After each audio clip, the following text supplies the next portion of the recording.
안녕하십니까. 한국 NPL협회장 이영주입니다. NPL 10분 특강 총 30강 중 제11강 언제, 즉 NPL 부실채권은 언제 매각하는가.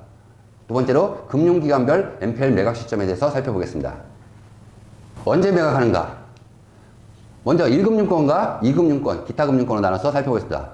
1금융권은 채권을 팔 때 낱개로 팔지 않습니다. 항상 풀로만 팝니다. 보통 채권 원금 기준으로 500억에서 2천억 정도로 풀을 구성해서 채권을 매각합니다. 따라서 이 풀을 구성해서 매각을 하기 때문에 수시로 채권을 매각하는 게 아니라 보통 분기별로 매각합니다. 그래서 1사분기, 2사분기, 3사분기, 4사분기 이게 분기별로 매각하는 경우가 대부분입니다. 가끔 가다가 1분기와 2사분기 사이에 1.5분기에 채권을 매각하는 경우도 가끔 있지만은 대부분들은 보통 1년에 4번 정도 1금융권은 채권을 매각합니다. 그래서 매각 비율로 보면 1분기 때는 약 채권 매각 비율이 한 15% 되고 2분기 때는 한 30%로 늘어납니다. 왜냐하면 상반기 결산을 하기 위해서 채권 물량이 2분기 때 좀 많이 나옵니다. 그리고 3분기 때 좀 한 15% 1분기하고 비슷하게 나오고요. 마지막으로 4, 4분기 때 연말 결산을 해야 하기 때문에 이 4, 4분기 때 채권이 제일 많이 나옵니다. 그래서 4, 4분기 때가 보통 채권 물량이 1분기에 보통 2배 이상 많으면 3배까지도 나오기도 하고 합니다. 그 다음에 1분기에 채권을 매각을 한다고 하면은 1월 달에 채권이 나오는 게 아니고요. 1금융기관 채권은 2월 달에 보통 2월 한 20일 정도 전후로 해서 이 매각채권 풀 자료가 나옵니다. 그래서 이 매각채권 풀 자료가 나오면 회계법인에서 이 매각채권 풀 자료가 나옵니다. 그래서 기관 투자자한테 이번 분기에 어디 은행 채권이 풀이 나오는데 입찰에 참여할 회사가 있는지 매일 입찰 참여 의향서를 보내고 그 입찰 참여 의향서를 보고 기관 투자자들이 입찰에 참여를 하게 됩니다. 그래서 3월 달에 공개 입찰이 3월 초에서 3월 1일부터 한 3월 늦어도 한 10일 전에 공개 입찰이 이루어지고요. 낙찰자가 선정되고 3월 말까지 잔금을 납부해야 되기 때문에 보통 3월 초에 대부분 공개 입찰을 통해서 낙찰이 됩니다. 이 낙찰된 채권은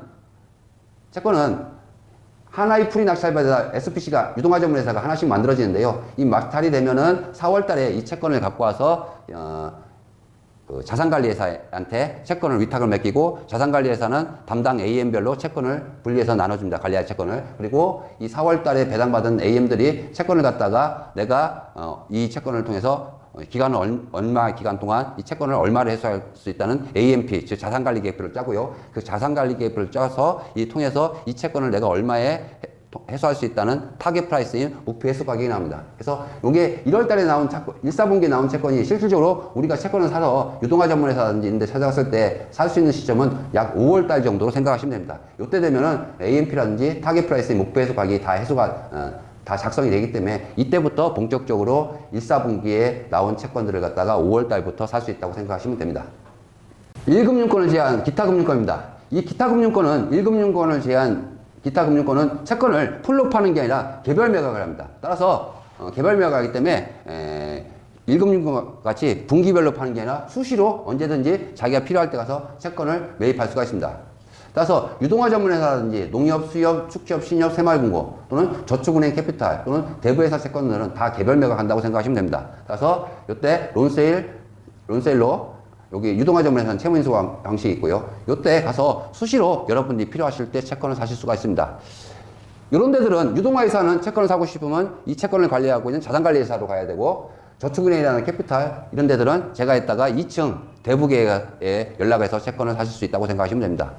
그리고 이 기타 금융권들도 채권을 분기 결산이 중요하기 때문에 3월 말, 1사분기 말인 3월 말 또는 2사분기 말인 6월 말 또는 3, 4분기 말인 9월 말, 그 다음에 4, 4분기 말인 12월 말 때 가까워지면은 채권을 정리를 하기 위해서 좀 더 말일날까지 잔금을 치르는 경우 조금 채권 할인이 좀 더 많이 되는 경우도 가끔 있습니다. 따라서 여러분들이 채권을 수시로 살 수 있지만 금융기관도 여기 기타 금융기관도 분기 결산 또는 상반기 결산 또는 연말 결산을 해서 그 결산 시기에 가까워지면 채권 할인율이 조금 더 낮아지는 경우, 채권 할인을 많이 해주는 경우도 가끔 있다는 얘기를 여러분한테 팁으로 말씀드리겠습니다. 지금까지 부실채권 매각 시점에 대해서 살펴보았습니다. 감사합니다.